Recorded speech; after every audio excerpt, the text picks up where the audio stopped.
से टीवी के सामने बैठकर वर मांगा कि बाबा 12 साल हो गए, संतान का सुख नहीं, कृपा करना। शिव की करुणा का हम क्या वर्णन करें बाबा। गुरुजी 12 साल के बाद मेरे भोलेनाथ ने सफेद आंकड़े का प्रयोग करा तो मेरे घर में बेटे का जन्म हुआ। मेरे बेटे को मैं यहाँ प्रणाम करने के लिए लेकर आई हूँ। 12 वर्ष के बाद संतान का सुख दिया है, जिसका फोटो में लगा रही हूँ। बच्चा आया है क्या साथ में उनके साथ? अगर बच्चा आया हो तो आस्था चैनल वाले टीवी पर दिखा देना। अब इतनी दूर से बच्चा कैसे आएगा यहाँ, तो टीवी पर दिखा दो उसको। बच्चा आया हो तो उसको गोदी में ले लो माँ। 12 वर्ष के बाद बच्चे का फोटो आप टीवी पर जो फोटो लगाया है उसका भी स्मरण कर सकते। 12 वर्ष के बाद। और महाराज खाली ना जाता कोई दर से तुम्हारे, खाली ना जाता कोई दर से तुम्हारे, मैं भी खड़ा हूँ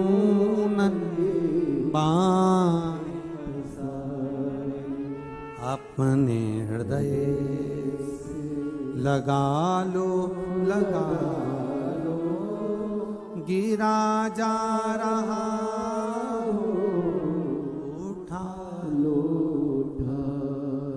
आपकी भक्ति का बल बढ़ा लो, आपके स्मरण का बल बढ़ा लो।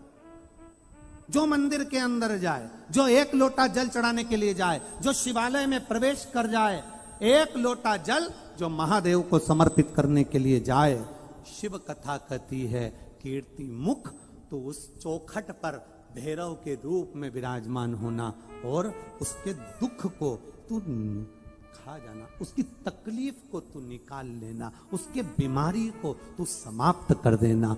बस मंदिर की चौखट, लोग कहते हैं मंदिर जाने से क्या फायदा होता है, मंदिर में प्रवेश करने से क्या होता है, मंदिर के अंदर जाने से क्या होता है, शिवालय में जाने से क्या होता है, शंकर के मंदिर में प्रवेश करने से क्या होता है। उसका एक फल है, आप मंदिर के अंदर पांव रखकर देखो तो, आप भीतर प्रवेश कर देखो तो। कई लोग कहेंगे हमारे पुष्कर में कथा हो रही है, हमारे पुष्कर में कथा हो रही है। कई पुष्कर के लोग भी ऐसे होंगे जो भीड़ को देखकर यहां तक पहुंच भी नहीं पाएंगे। हमारा उनसे निवेदन है, ये बार बार नहीं होने वाली है। कोई भाग्य जगे होंगे और ब्रह्मा जी को अच्छा लगा होगा तो यहां बुला लिया। कठिन, बहुत कठिन है यहां तक पहुंचना। अजमेर में बैठे हुए लोग सोचेंगे 15 किलोमीटर पर हो रही है, भीड़ बहुत हो रही है, कैसे जाएं, क्या करें।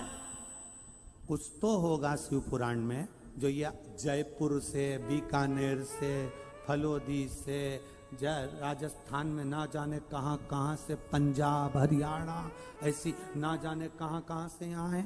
कुछ तो इनकी झोली में बाबा ने भरा होगा, तब तो ये यहाँ पहुंचे हैं। और बाबा लुटाने के लिए आया, और अगर आप उसके दरवाजे तक पहुंचकर नहीं लूट पाए तो तुम्हारी जिंदगी बेकार है महाराज। गए वो लुटाने को आया है।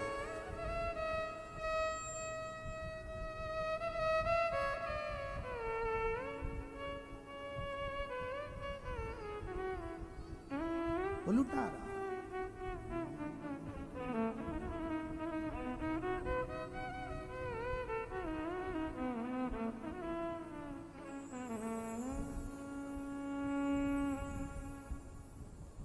शिव के सिवा कहीं दिल ना लगाना, शिव के सिवा कहीं दिल ना,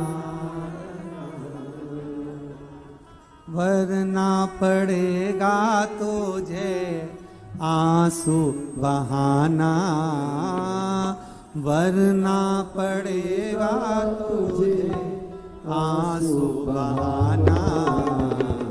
शिव के सिवा कहीं दिल ना लगाना, शिव के सिवा कहीं दिल ना लगाना, शिव के सिवा कहीं दिल ना लगाना। शिव के सिवा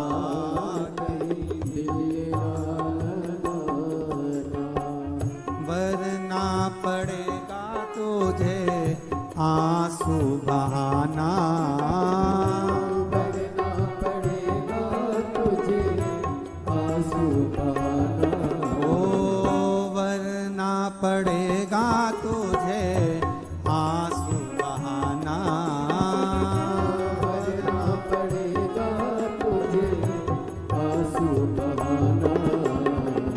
भोले के सिवा कहीं दिल ना लगाना, भोले के सिवा कहीं दिल ना लगाना।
शंभो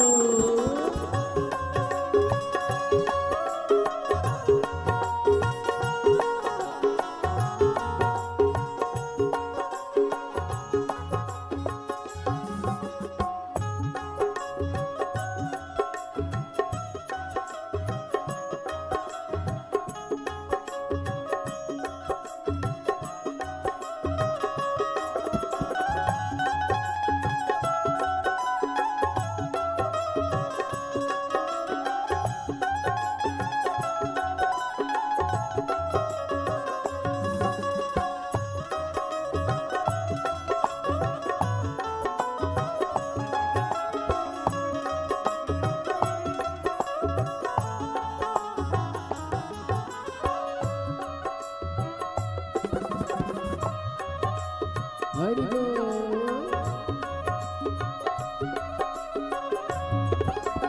जय हो।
आंसू बहाना।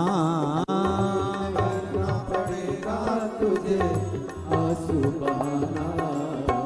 भोले के सिवा कहीं दिल ना लगाना, भोले के सिवा कहीं दिल ना लगाना।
वक्त गवाना, भोले के सिवा कहीं दिल ना लगाना, भोले के सिवा कहीं दिल ना लगाना।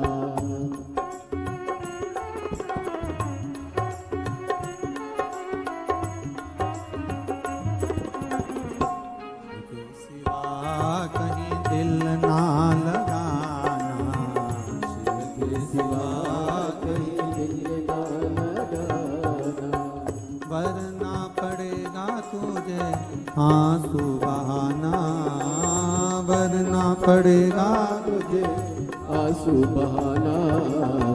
भोले के सिवा कहीं दिल ना लगाना, भोले के सिवा कहीं दिल ना लगाना, वरना पड़ेगा तुझे आंसू बहाना, वरना पड़ेगा तुझे आंसू बहाना।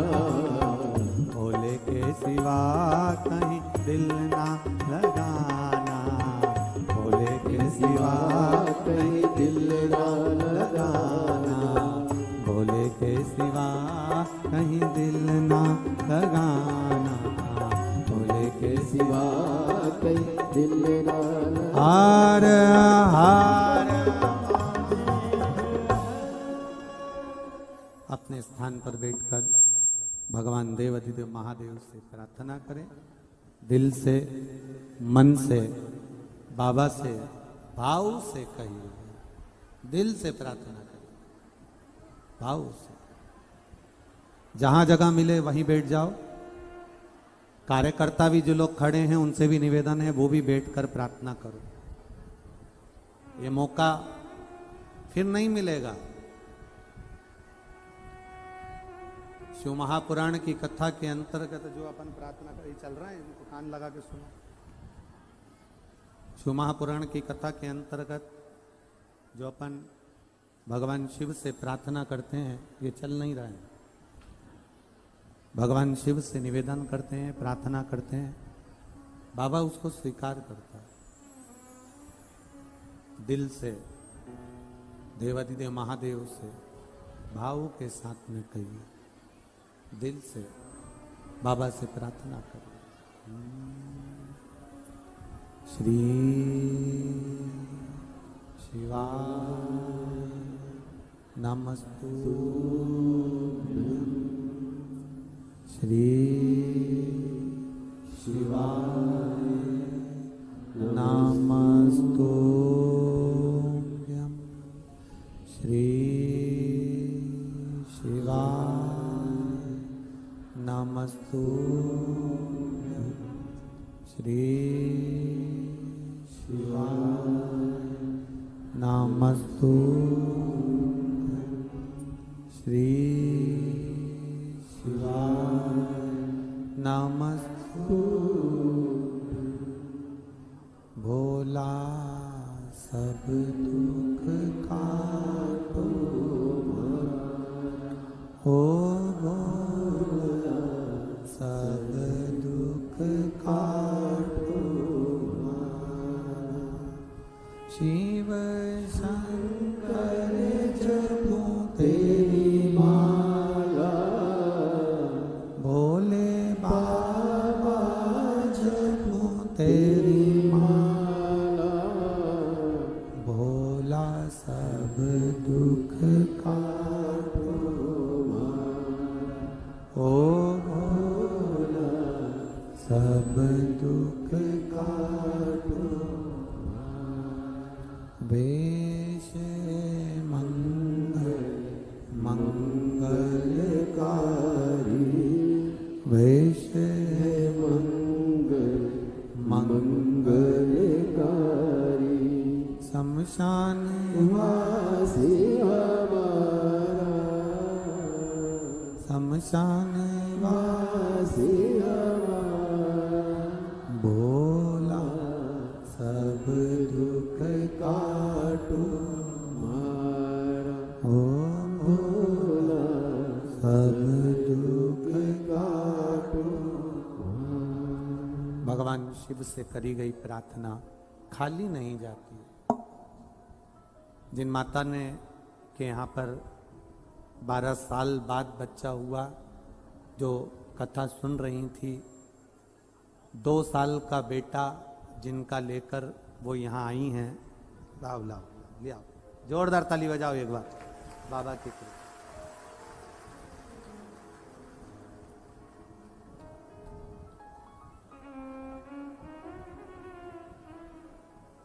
उन्होंने पत्र में लिखा कि बाबा को धोख लगाने के लिए 2 साल से इंतजार कर रही हूं अपने बेटे को लेकर कि शिव पुराण में जाकर प्रणाम करूं, और दूर नहीं जा सकती, इसलिए यहाँ ले आओ। अरे लुटा दिया भंडार काशी, कर दिया माला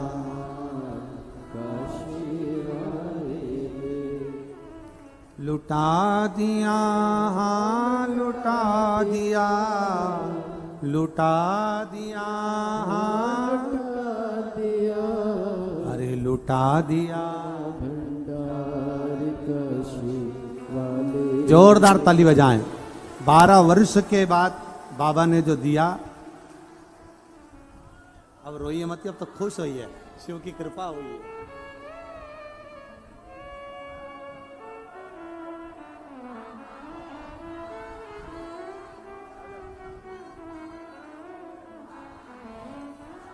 शिव करुणा सागर।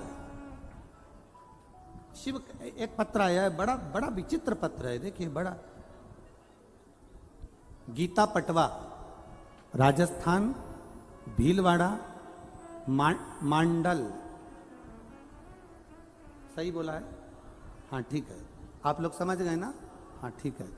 गीता पटवा, राजस्थान, भीलवाड़ा, मांडल, मेरा मोबाइल नंबर ये।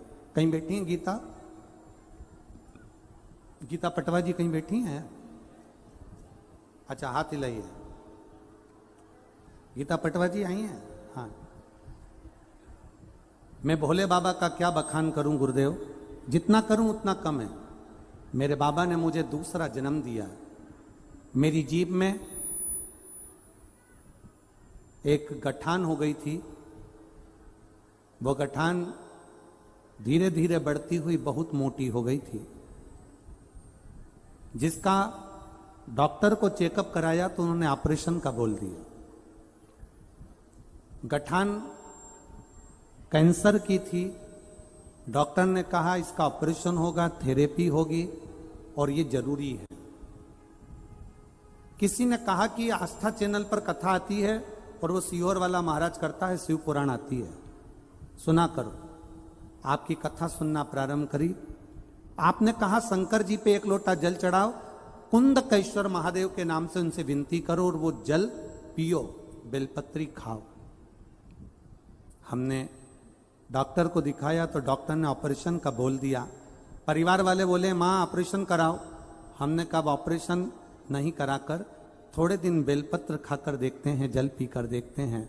गुरुदेव बाबा का हम क्या वर्णन करें, कैंसर की गठान थी और जल पिया, बेलपत्र खाई, मुख से हम कुछ खा नहीं सकते थे क्योंकि गठान मोटी थी जीवान पर, तो केवल पीस कर भोजन लेते थे, पीस कर ही सारा कार्य करते थे।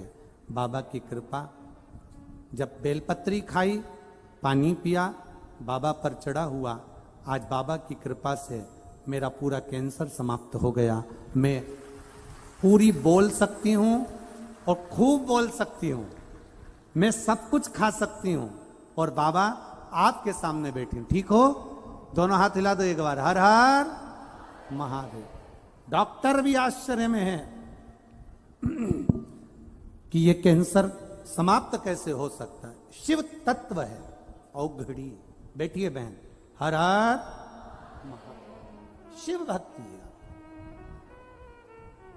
आप जितना भगवान शंकर का गुणगान करेंगे, आप जितना भगवान शिव से प्रार्थना करेंगे, आप जितना शिव के मंदिर में जाना शुरू करेंगे, हम फिर कहेंगे शंकर भगवान के मंदिर के गेट पर उनके गण मणिभद्र वीरभद्र रहते हैं, पर ऊपर तुम्हारे दुख का हरण करने वाला, तुम्हारे कष्ट का हरण करने वाला, तुम्हारी बीमारी को भी नोच लेने वाला, तुम्हारे तकलीफों को खींच लेने वाला, तुम जब जल का पात्र लेकर अंदर प्रवेश करते हो तब वो तुम्हारे दुख को खींच लेता है, खींचता है। अच्छा, किसी ने एक बार प्रश्न करा कि गुरुजी ये बताओ, आप कहते हो कि भगवान के मंदिर में जब हम प्रवेश करते हैं तो काल भैरव, कीर्ति मुख, भगवान के गण हमारे दुख को खींच लेते हैं। ऐसा कभी होता है क्या?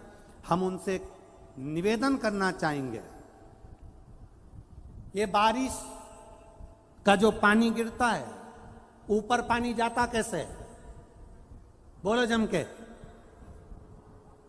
जो नदी, तालाब, समुद्र, बावड़ी जितना पानी भरा होता है, सूर्य की किरण से वो पानी भाप के माध्यम से ऊपर खींचा जाता है और वही पानी हमको दिया जाता है। जब ऊपर वाला पानी को खींच सकता है, तो जब हम शंकर के मंदिर में जाते हैं तो ऊपर वाला दुख भी तो खींच सकता है। बस यही तरीका।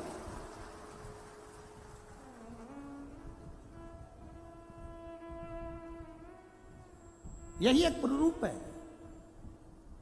कोई कह दे हमारे पुष्कर में कथा चल रही है, हमारे यहां बहुत भीड़ है, हम नहीं जाएंगे। अजमेर वाले कह दे हमारे पास में कथा चल रही, बहुत भीड़ है, कैसे चले जाएंगे?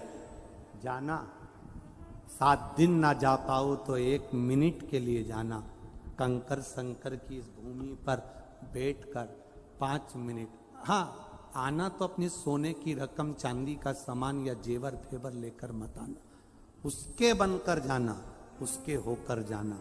बैठना, बहुत गर्मी, उमस भी पड़ेगी, तपन भी पड़ेगी, पंखा भी झेलना पड़ेगा।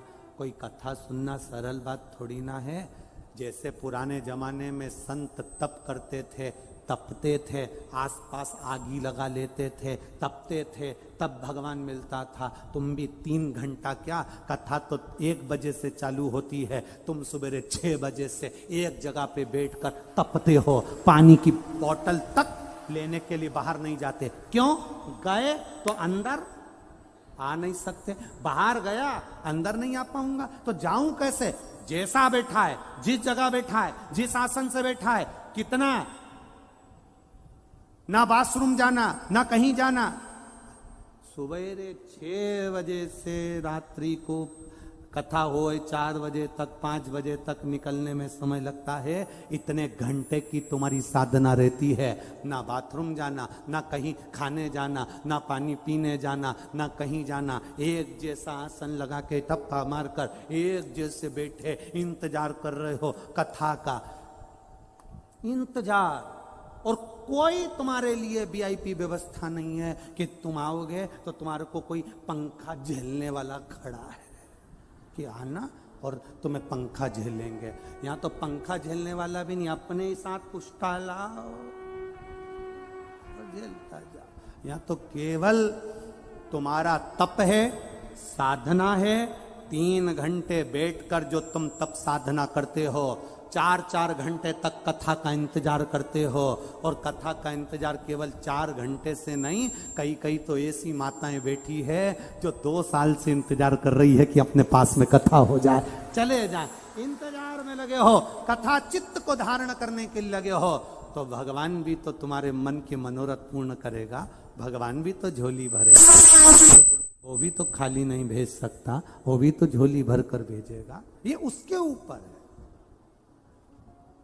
आप आए जरूर हो, पहुंचे जरूर हो। बोल बम का नारा है, इतनी धीमे बोलोगे तो हो गया कल्याण तुम्हारा है। बोल बम का नारा है, उसके सहारे पर रहना, ना घर के भरोसे।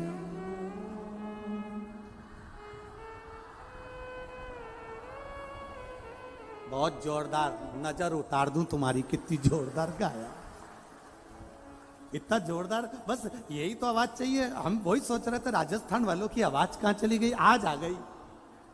भोलेनाथ ने कृपा कर दी, पुष्कर राज बाबा ने। आप बोल दो, बोल दो, मेरे बाबा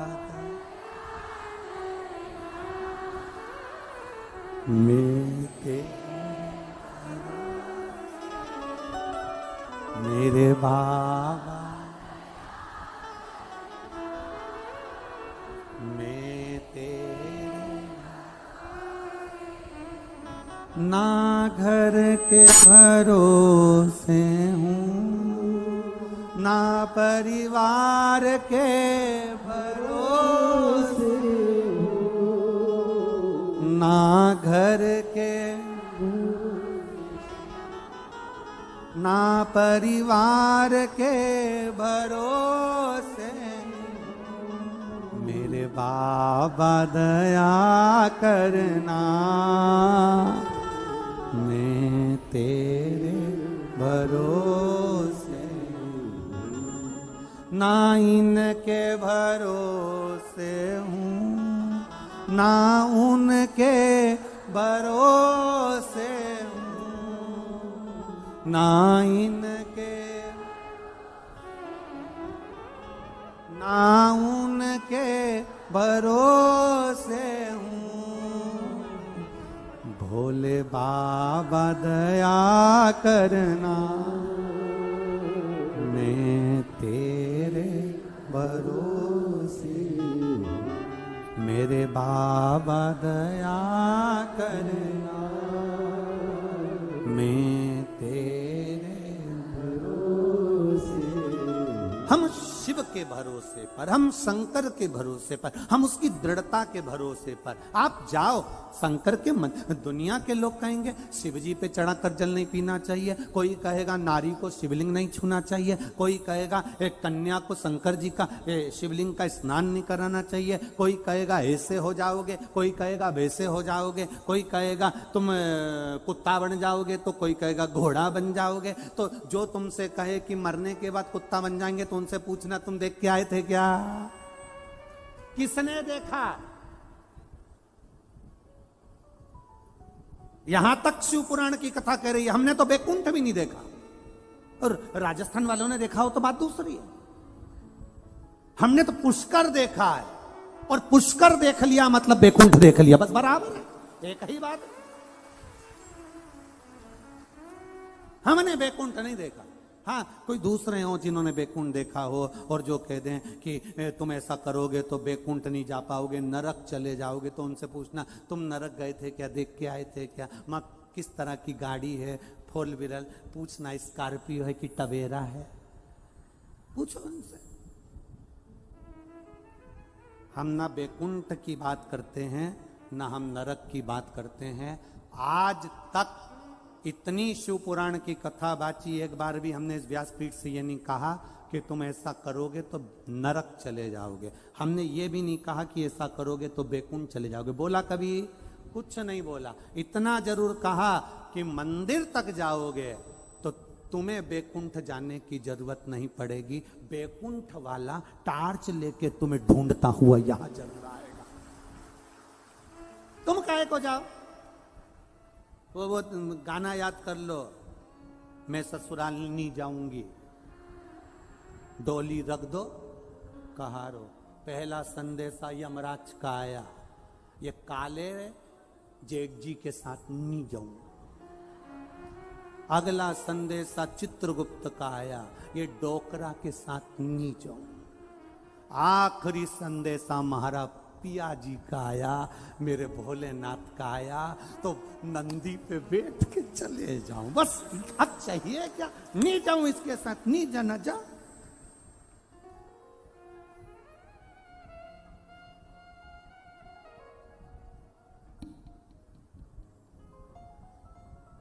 अरे हम तो दिन रात बाबा को मनाने में, बस उसकी आराधना में। अरे मंदिर लगी रोशनी बुझाऊं कैसे, मारा रूसी गया भोलेनाथ मनाऊं कैसे। ओ तांबा का हंडा में, अरे तांबा का हंडा में का तो धरो पानी, अरे नहाए नहीं भोला नीलाऊं कैसे। ओ मारा रूसी गया भोला नाट मनाऊं कैसे। अब हम परमात्मा को रिझाएं कैसे, हम उसको मनाएं कैसे? अरे सोना की थाली में भोजन परोसा, अरे सोना की थाली में भोजन परोसा, अरे खाए नहीं भोला खिलाऊं कैसे। मारा रूसी गया भोला ना मनाऊं कैसे। अब वो खाए नहीं तो खिलाऊं कैसे, नहाए नहीं तो नहवाऊं कैसे, ये अपने ऊपर है। हम जाएं, महादेव को रिझाएं, शंकर को हम जब रिझाएंगे तो हमारा जीवन सार्थक होगा। जब जीवन सार्थक होगा, वो दुख को खींचेगा, कष्ट को खींचेगा, बीमारी को खींचेगा, तकलीफ को खींचेगा, सारी समस्या का हल हम उसके मंदिर में उसको रिझाने के लिए पहुंचे। हम धन दौलत संपदा सत्ता वैभव, कोई कहता है सियोर वाला महाराज तो टोट के बता देता है, उपाय बता देता है, तो हम तो तुम जो समझो ना, टोटका समझो, उपाय समझो, कुछ भी समझो, पर कैसे भी जाओ, पर शंकर के मंदिर जाओ, अपना दुख मिटाने के लिए जाओ, शिव को पाने के लिए जाओ। तुम जाओ तो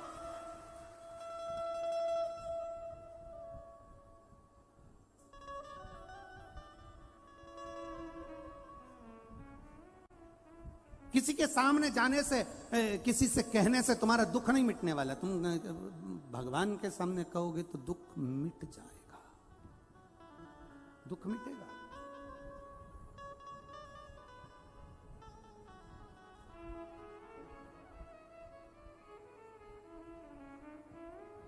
कहने से कटता है। एक बार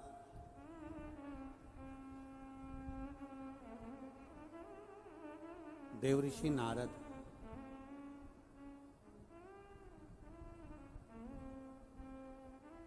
जिनके भीतर अहंकार आ गया, तब साधना करी उन्होंने और अभिमान भीतर समाता गया, समाता। शिव जी काम को नहीं जीत पाए, मैंने काम को जीता, अहंकार आ गया। मना करा था, भोलेनाथ जी ने कहा था कि यह बात आप देवऋषि नारद नारायण को मत कहना। शंकर भगवान ने कहा कि नारायण मेरी निंदा कभी नहीं सुन सकते। शंकर की पूजन करने वाले की, शिव की स्मरण करने वाले की, शंकर की भक्ति में डूबने वाले की, शंकर के भजन में डूबने वाले की कभी निंदा मत करो, क्योंकि तुम उसकी निंदा करते हो तो शंकर का भजन करने वाला तुम्हारी निंदा का जवाब नहीं देता।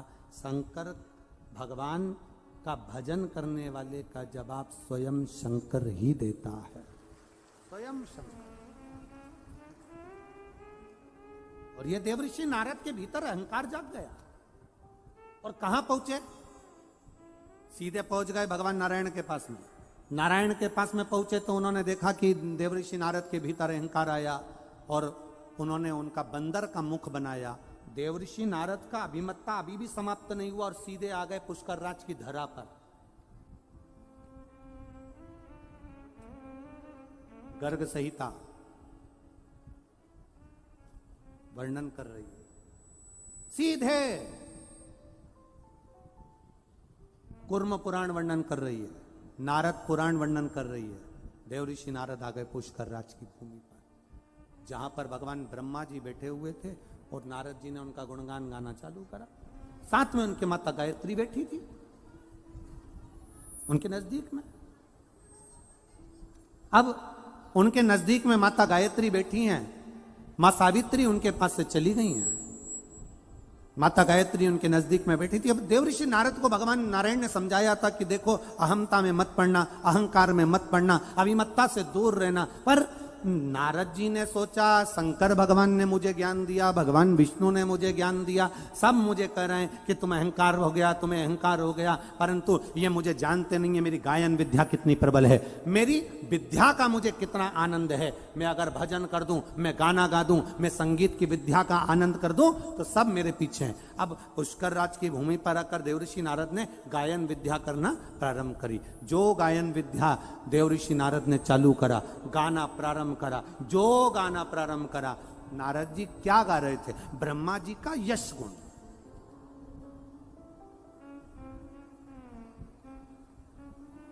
आप किसी का यश गुण गाइए, वो बड़ा प्रसन्न होगा। आप कह दो हमारी बिमला जी बहुत जोरदार है जी। बिमला जी का कई कहना है, ऐसा काम करे, पूरा शादी का काम हमारी बिमला जी संभाल लेती, पूरा शादी का। बिमला जी तो फूल के गेंदा फूल हो गई। अब शादी में सारे घर के लोग होटल में एंजॉय कर रहे हैं और बिमला जी घर संभाल रही, क्योंकि चढ़ा दिया ऊपर।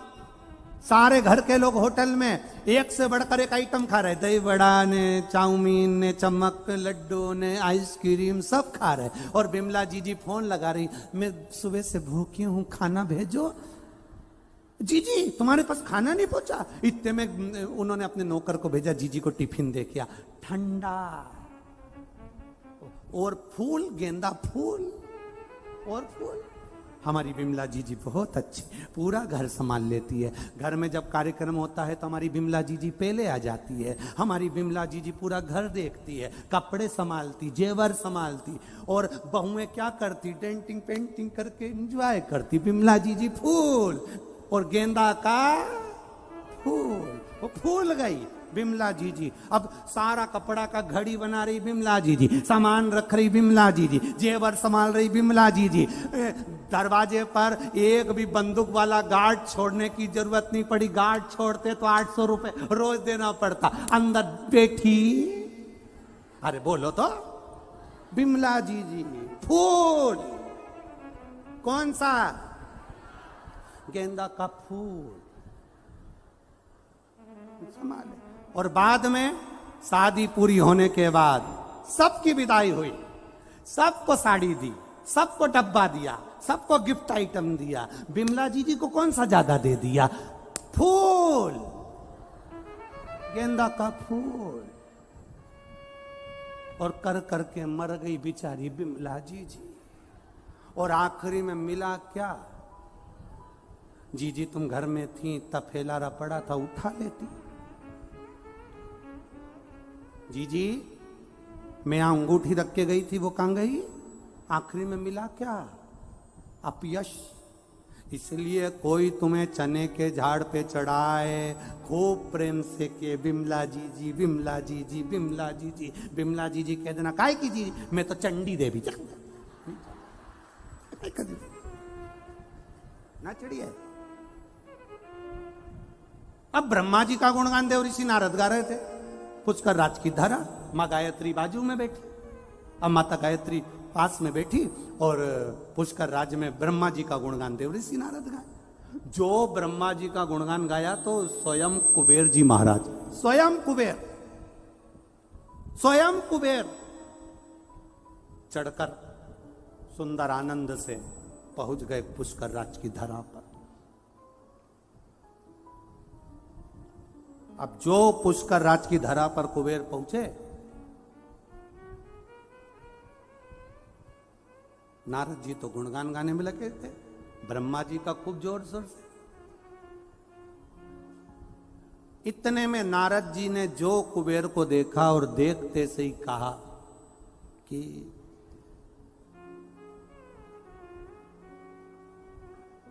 ये कुबेर के धन में जो खजाना नहीं, वो खजाना मेरी वाणी में है। इतने में गायत्री मैया के पास में बैठे होने पर उन्होंने भगवान ब्रह्मा जी से कहा, मैं वेद माता हूं। पुष्कर राज की धरा पर गाय के मुख से ब्राह्मणों ने गाय को खड़ा कर कर वेद की ध्वनि कर कर मुझे प्रकट करा है, मैं गायत्री हूं। अगर मेरे नजदीक में अगर कोई बैठा है और उसको भी अभिमान आ जाए तो ये श्रेष्ठता नहीं है। देव ऋषि नारद को अभिमान आया है, ब्रह्मा जी आप कुछ बोलोगे नहीं? आए हुए अतिथि का आदर करना चाहिए, सम्मान करना चाहिए। कुबेर आया तो उसका आदर करना चाहिए, कुबेर आया तो उसका सत्कार करना चाहिए। पर यहां तो नारद जी उसका उपहास उड़ा रहे हैं। अगर कोई आया है, आतिथ्य भाव में आया है, आदर करिए, सम्मान करिए, आप उसका आदर करो। पर कुबेर की हंसी उड़ाई है देव ऋषि नारद ने, अपनी विद्वत्ता का बखान करा है देव ऋषि नारद ने। ब्रह्मा जी ने नारद जी को बुलाया, पुत्र तुम्हारे गायन में कमी है, उत्तर तुम्हारे गायन में कमी है, तुम में संगीत की विद्या का फल नहीं है। जाओ कहीं से सीख कर आओ। इतने में देव ऋषि नारद ने कड़क होकर कह दिया, मुझ में गायन विद्या नहीं, मैं कहां सीखने जाऊं। इतने में गायत्री मैया ने उसी समय पर कह दिया, किसी उल्लू से जाकर सीख लो। गायत्री माता बोली, उल्लू से जाकर सीखो। गायत्री मैया ने गलत नहीं कहा था। गायत्री मैया ने तो मार्ग बताया था कि उल्लू के पास जाकर सीख लो, पर देव ऋषि नारद को बुरा लग गया कि माता गायत्री मुझसे कह रही है कि मैं उल्लू के पास जाकर गायन विद्या सीखूं। इतने में देव ऋषि नारद की आंख से आंसू बहने लगा कि मेरा अपमान माता गायत्री ने कर दिया। ब्रह्मा जी ने कहा, गायत्री ने तुम्हारा अपमान नहीं करा, वो वेद माता है, वेद की ध्वनि करने वाली है, संसार का उद्धार करने वाली है, मंद बुद्धि को भी बुद्धि देने वाली है, अज्ञानी को ज्ञान देने वाली है। वो वेद माता साधारण नहीं है। तुझे अहंकार में देखकर कहा कि उल्लू से जाकर सीखो, तो तुम्हें क्रोध नहीं आना चाहिए, जाओ। गायत्री माता ने कहा ना उल्लू के पास में जाओ, तो गायत्री ने कोई दूसरे उल्लू के पास तुमको नहीं भेजा है। जो उल्लू लक्ष्मी जी के पास रहता है उस उल्लू के पास जाओ। कौन सा उल्लू? जम के बोलो जरा। जो लक्ष्मी जी के पास है। ब्रह्मा जी से नारद जी ने पूछा, सारे उल्लुओं में वो उल्लू श्रेष्ठ क्यों है? मैं क्यों उस उल्लू के पास वेद विद्या सीखने के लिए, गायन विद्या सीखने के लिए जाऊंगा? आखिर उस उल्लू में क्या है? ब्रह्मा जी तो बाद में बोला, माता गायत्री ने कह दिया, सुनो देव ऋषि नारद, जिस लक्ष्मी जी के पास में उल्लू है उसका नाम गणबंधु उल्लू है। क्या नाम है उसका? गणबंधु। उस उल्लू का नाम है जो लक्ष्मी जी के पास रहता है। क्या नाम है उसका? गणबंधु। गायत्री माता कह रही हैं वो उल्लू साधारण नहीं है, चुप रहकर बैठता है। दुनिया के लोग उसको उल्लू समझते हैं, पर वो उल्लू साधारण नहीं। कई लोग संसार सागर में नारद जी ऐसे हैं जिनको खूब व्यक्ति जब पढ़ लिख जाता है, विद्वान बन जाता है, अहंकार में फूल जाता है, तो अपने घर में कोई कोई व्यक्ति ऐसा रहता है सीधा, जिसको लोग केवल उल्लू ही समझते हैं, पर वो उल्लू नहीं रहता, उसके अंदर